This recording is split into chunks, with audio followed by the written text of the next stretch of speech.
Matod pa sa atong tubag sa Salmo, hinumdumi ang mga katingalahan nga gihimo sa Ginoo.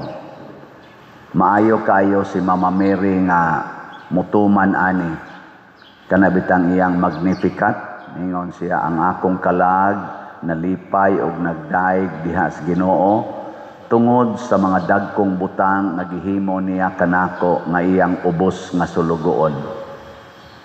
Lingiyay mong tupad ina nahinumdom pakas mga katingalahan nga gihimo sa Ginoo diha nimo.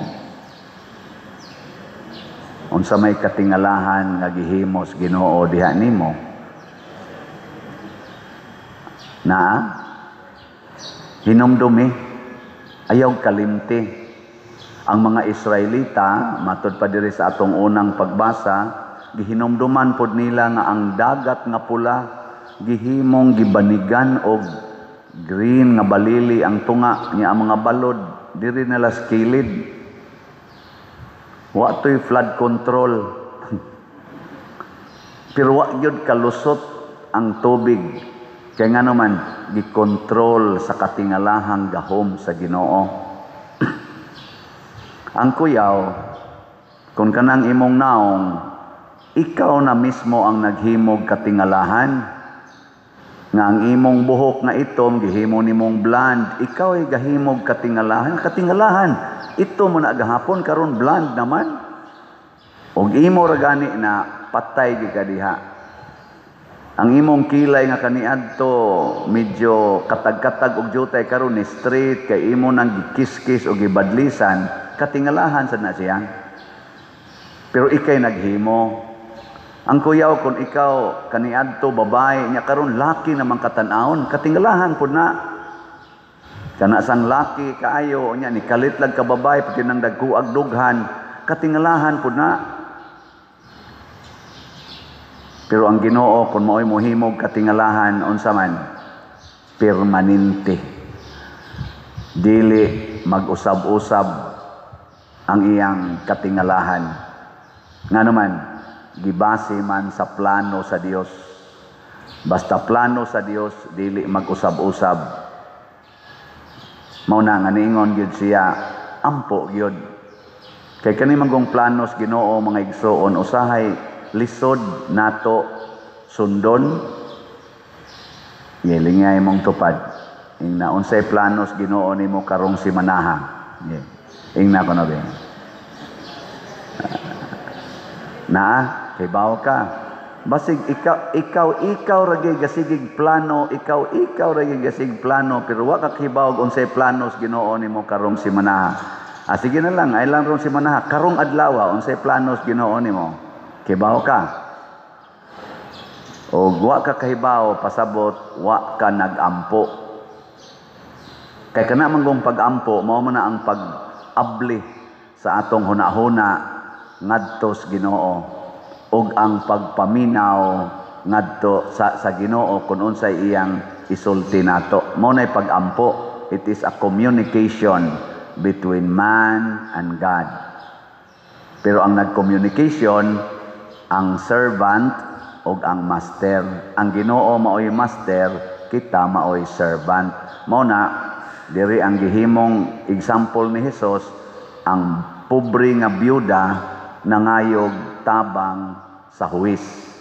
So servant ra siya, ordinaryong tao, o niya ang huwis, mo'y iyang gipangayuan. Pasabot, magpaubos gyud. Magsige ra gyud hangyo, dili mamugos. Ugma ang dakong rally sugdan sa tibuok Pilipinas. Unsa may gipangayo ani mga tawhana? Unsa may gipangayo? Transparency, hustisya, kaangayan, batok niining dako kaing korupsyon sa atong nasod.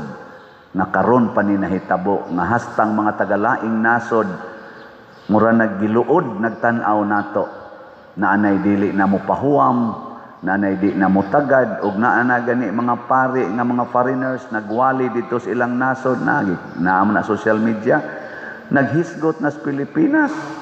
nga grabe ang korupsyon, grabe ang mga leaders sa Pilipinas kuno, ilang gisupsupan ang nagkalisod ng mga kabos. Mura bag Dracula ba? Nga naa pag yung nagkalisod nga tao, nga hapit na mamatay, giukuban pag yung maayo. Maunay atong image ngadto sa other countries, ang Pilipinas mauna roy number 1 sa corruption. Gani na ako no'y survey nga nigawas naman na sa social media sa gisulti sa ato din SWS baton sa dang survey ha, nga ang pangutana unsa may imong tan-aw sa Pilipinas sa corruption. Sa to small ba to ana, marami o napakarami. 84% dito nipili sa napakarami. Ngayon, kumparar 3 years ago o karon, hay may mas taas og corruption. 77% nipili nga karong yung present time mas taas gyud kaayo ang corruption compare 3 years ago. So mga igsoon, mismo kita nakakita ni ana.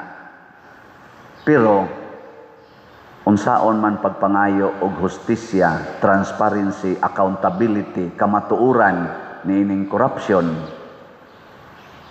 adto tas Ginoo. Himuon natong maampuon, himuon nato nga madasigon. Nga hinumduman nato ang mga katingalahan nga gibuhat sa Ginoo nato dinhi sa Pilipinas. Una, gitagaan tag independence. Ato nang gi-charge sa Ginoo ang atong independence. Nagbuhis og mga kinabuhi ang atong mga katigulangan para naatay independence. Pero na pulihan pud tog martial law. Naghimo na sa tag people power, rosaryuhan, pagampo ang gihimo sa IDSA.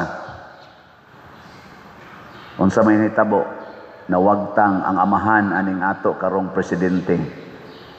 Dantong senior, nagmaya ang Pilipinas ato, katingalahan na sa tong nahimo. Apan nakaikyas batas corruption? Wa takaikyas, gikuptan giapuntas corruption. Karon basig mo resulta sa nis people power, mawagtang sa nini arong atong present nga presidente, basig ang mapuli, maora gyapon. Corrupt lang gyapon. Ngano man kay basin og maayo ratang mo patalsik sawa na nato mauyon ni nya moingon ditan this is success, pero sa ato din kasing-kasing wa di ay mosulod ang tinuod nga paghigugma sa pulong sa Ginoo. Wa di ay makasud ang Ginoo. Naa man gyud power ang people as a group, mo nang tawag og people power. Mao man gyud nay pinaka-powerful. Nga matod pagani ni isa to nga tulfo nga niingon nga let us bend the law to please the people. Di ba? Wala. Usay, makaingon tang sakto. Pero maingon sa tang sakto na. Ang saan na sudlan o Ginoo ang atong kasing-kasing. Ug mamili tag mga tao nga ipuli aning ni aron mga kurakot kaayo. Mga tao nga naay Ginoo. Ayaw ng mga taong way Ginoo. Ilingi ay mong tupad na naa kay Ginoo. Naay Ginoo. Unsa may timaan sa dunay Ginoo or nasudla na Ginoo, ang pinakauna gyud muangkon sa iyang sala. Kinsa ninyo dinhi ang muangkon gyud sa inyong sala, dili mamasangil ta sa kamot. Congratulations. Istoryahe. Kinsang asawaha dinhi nga muangkon gyud iyang sala ngadto sa iyang bana ta sa kamot. Ay pamakak. Nawa na iniisa kayo. Kinsa dinhi mga banaha nga moangkon gis inyong sala ngadto sa inyong asawa, way lipod-lipod. Congratulations na ini isa. Kinsa ninyo dinhi ang dunay 300 pesos taas sa kamot. Wagi ni isa hadlok na magpapalitog sa lahat. Wa mo'y 300 pesos sa inyong balay. Nga ano man mo isa, hadlok mo papalitog sa lahat. Awa diha sa inyong pitaka. Kinsa ninyo dinhi ang mo greet na kog happy birthday ta sa kamot.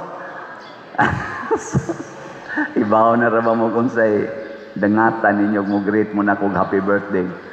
Mo palit gyud mo slot labing minus 300 nya og challenge gani 6,200 kay 62 na karong November 24. Na kanang naay Ginoo mo nay tao nga kusog kay moangkon sa iyang sala. Ikatduha, kanang tao naay Ginoo mosulti sa kamatuoran. Ang tinuod iyang isulti, bahala nagmasakitan, bahala naganig mamatay, musultis kamatuoran. Moto ato mga heroes, di ba sa Pilipinas? Mga heroes. Bisan pag moingon ka, wa man to'y, di man to Kristiyano pa di man to moto og Ginoo. Pero musultig tinuod, truth is equal to God. Di ba ningon ang Ginoo, I am the truth. Maubit ang niingon sa Mahatma Gandhi. Mahatma Gandhi is not part of our religion. Pero ningon siya, I love Christ, I hate Christians. I love Christ, I hate Christians. Nga naman, because most of the Christians do not follow Christ.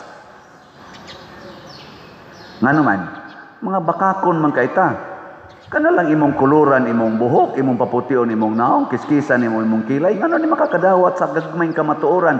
Samot na gid ang dakong kamatuoran, di nimo madawat. Lisod gid kag dawat anang gamay.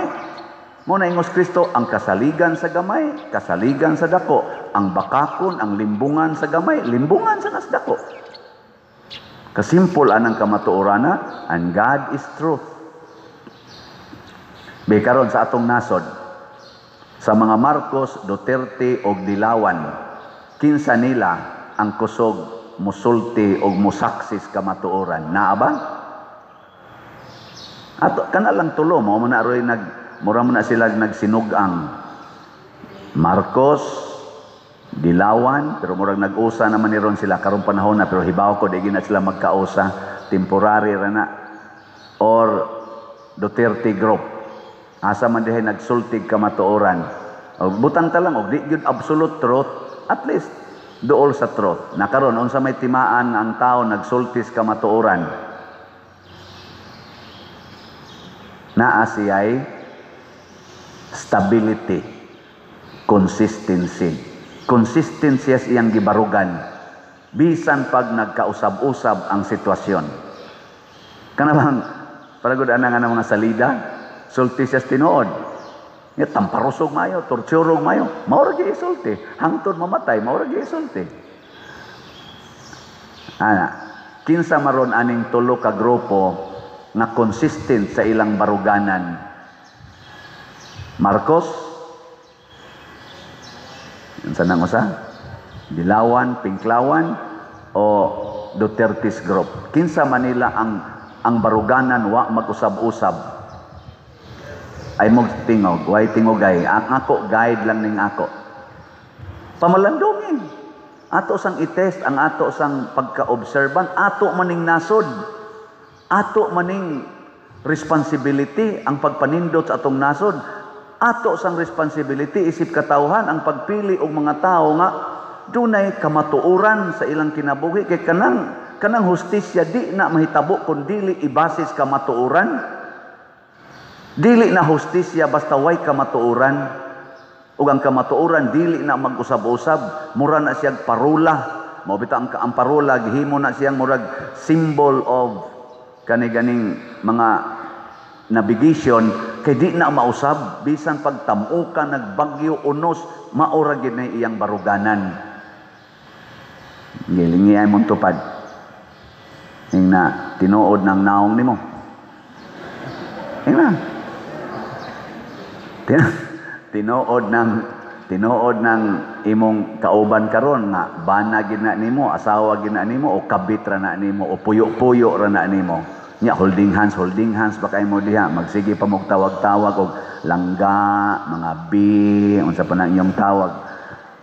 Nya tinuod gyud kana nga imo nang asawa. Imo nang bana o puyo-puyo ra mo. Kay balik-balik ko na ginagsulti, di na tinuod puyo-puyo, uyab-uyab, pari-pari, wali-wali, liktor-liktor, simba-simba. Balik-balik ko na gayna, di na tinuod. Nya, kinsa may mo fact check sa kamatuoran. Kinsa man? The truth itself. Mo declare kag flood control, di ay tubig nga mo fact check. Tanawa ron ang mga nangahugno nga mga flood control, makita nimong wa day kabilya or gagmay kaing kabilya. Nangapalid lang sa baha. Nya pagkapalid sa baha, ni us-us nga res ubos, ni mabaw og samot ang sapa, ni ambak ang tubig padong na ngadto sa mga kabalayan. Nang laktod na imbis mo liko, inana mao na atong Kutkut River, purti ka kriminal ana rong Kutkut River na to gikan dito lusaran padong dinhi sa dagat. Kriminal na kay na gikas Mulaw, Kabadyangan, Tamyaw nganhi sa diha gyud sa Bukana na sa may Kutkut, daghang gipatay, daghang giguba. Ngano man kay nang laktod na, overwhelming man sad padel kay dako jud kayo ang tubig. Yes, ato nang dawaton, pero unsa man say kamatuoran, nganong namuyo man diha dool sa sapa ang mga tao, nganong wa man tumana ang balaod nga baruganan manas balaod nato nga di ginapuy-an ang kilid sa sapa, mga pila na ka meters, 20 or pila ka meters. Nganong naamay na nagpuyo dapli sapa. Nganong wa man napapahawaa sa atong mga naas gobyerno tungod lang anang hadlokon ka, magkita lang tas eleksyon nya kap, magkita lang nya tas eleksyon kong, magkita lang tas eleksyon inyo ming papahawaon. Sama gud ana mga tindahan diha kilid dana, atubangan man gyud nato dinhi. Naay mga tindahan, naas karsada. Naay na nagparking, naas karsada. Nganong di man na mapapahawa, magkita lang niya tas eleksyon. Mahadlok lang ka ng eleksyon, papahawaan na. Kayo niya bitag na ay madisgrasya. Ikaw raman say basulon, hain mas congressman, hain mas gobernador, hain mas mayor, nganong wa mitabangi. Katuon tatong pagsugod, pag-violate yun unta sa law, di papahawa dayon. Pagtukod yung balay kilid karsada, papahawa o din na, sit back according to the law. Niyag madamaga na anang mga nangahaybol nga mga tin-wheelers, mahaybol, niya masods balay, mamatay pa yun. Ano itabo man ni Lord? Ano po yung sa kadiya? Tumanang balaod. Hay naman ang atong obo, hay naman ang atong mga engineering office na mo check up before mohatag og building permit, before mohatag og occupancy permit. Natuman bang balaod? Gitagaag kwarta. Corruption ang tawag ana. Og kay corrupted man ang project, inig-fact check sa kamatuoran, sa kakusog sa tubig o kakusog sa linog, makita nato ang kagagmay di eskabilya dito sa ilawom. Mga lusno na ang ato mga infrastructures. Labaw tanan, pinakasakit, ghost project. Trillions ghost project. O karon, nalusno na, din makontrol. Makontrol pa ninimong nangamatay, madinay pa na nimo, kinirong atong corruption sa Pilipinas nga nalusno ng atong ekonomiya, wan din amagani dawaton atong kwarta pailisan dito sa gawas. Di na dawaton. Magdaa ka dito dakong kwarta nga Philippine money, imong pailisag dollar, di na dawaton. Matod pas mga balita. Ingno na, dili ka ni products corruption, nga imong gidadiri. I-check o sa pangayo sa dito sa inyong central bank o assurance nga this is a genuine money.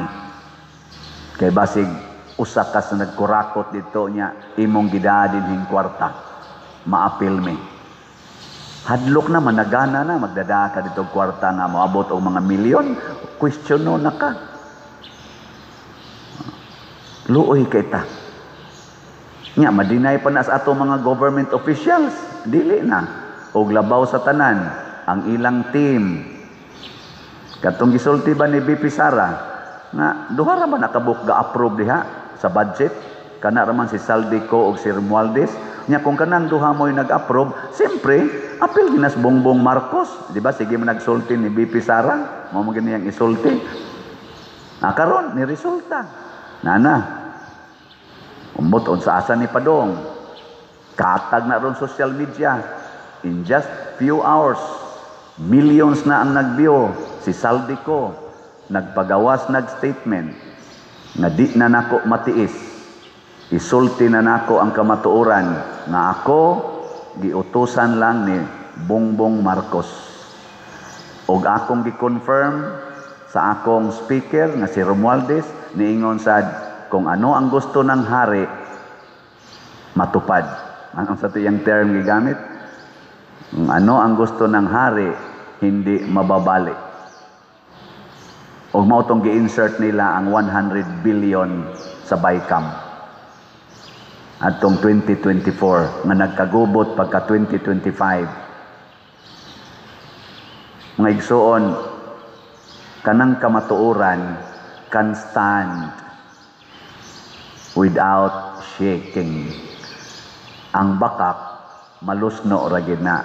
Nya kay nagkaaway-away naman ron sila. Kay wa man gyud tinaguan nga dili mabutyag matud pa ni Kristo, ang inyong gihunghong sa tago isinggit ibabaw sa mga atok. Gisinggit na ni Saldico, tuas siyas gawas. Ingon siya, sana bago ako mamatay, maisawalat ko ang lahat ng aking gustong isiwalat. Kasi matod pa niya, may plano namang patayin siya. Sumunod ako sa kanila. Akala ko, alagaan nila ako. Yun pala, ang biglang sabihin na alagaan nila ako, ingon ani ba ang pagkasulti, pero di gid exactly na social media, tanawa lang. Gagamitin pala nila akong panakip butas. Siya naman hinuoy gidatugan sa tanan. Siya naman maoy author sa tanang mga kanang ilang giingon ni Bongbong Marcos nga mahiya naman kayo. Didto man gidatog niya tanan. Di nakaingon siya, ngigagod. Unya patyon pagyog ko ani. Di may pag-isulti na lang daan nga dili ako ang author ani. Sabi niya, meron akong resibo, meron akong ebidensya, meron akong mga pangalan. Ug mao na ni ang makapalusno sa bakak. Dili na makontrol. So dili makontrol nato karon, wa na tay flood control, wa na tay earthquake control. Karon kang gadasan nato karon, wa na sad sila political control. Lusno na gid ni. Ang problema lang kinsay ipuli. Hinaot unta kung do natay ipuli, pangitao nato tong consistent sa baruganan. Kanabang taong andam muantos, andam magpasakit para lang gyud sa kamatuoran. Nga bisan paglisod-lisoron, bisan pagprisohon, bisan paghodlokon, i-impeach o kahapatyon, mosulti lang gyapos tinuod, mao na atong ipuli. Kana atong ipuli. O dili ta kakita ana, ay na lang, usik-usik lang yapon tas panahon.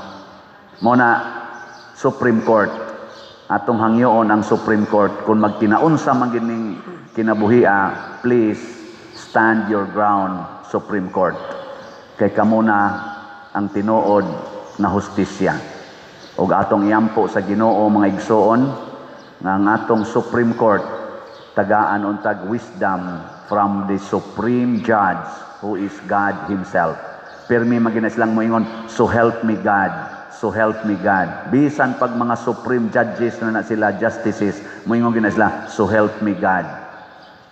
May it be done unto you according to God's will. Kaya kani magkaana naman ni, magkatimpag-tumpag naman ni, ang domino effect ani, rattled na kaayo, rattled na, tanawa social media, purti ng aligriha, kita magampo ta. O ginaot unta, ligon ang atong Supreme Court, ang atong mga justices diha, kay sila nagyod maoy gitawag og the center of decision making. Dili na ni siya basta-basta. And let us not repeat the history of corruption, nga ni corrupt nato bisan pagdunay mga katingalahan nga gihimo ang Ginoo, sud lang gyapon ang corruption. Idsawan, katingalahan kaayo with anhing cardinal sin, pero ang corruption ni sud lang gyapon, nag-uban-uban ra didto. Idsato, katingalahan gyapon with cardinal sin gihapon to, pero ang corruption nagsunod-sunod lang gyapon. Basig karon og mahitabo ni naalang gyapon ang corruption. So kinahanglan ta kamaong moangkon og sala, kamaong mopuyog kamatuoran. Kanang pag-ampo ayaw lang usa na i-appeal in the political arena. Kaysa ako nang gikaingon, lain-lain man tag klase sa interpretasyos pag-ampo.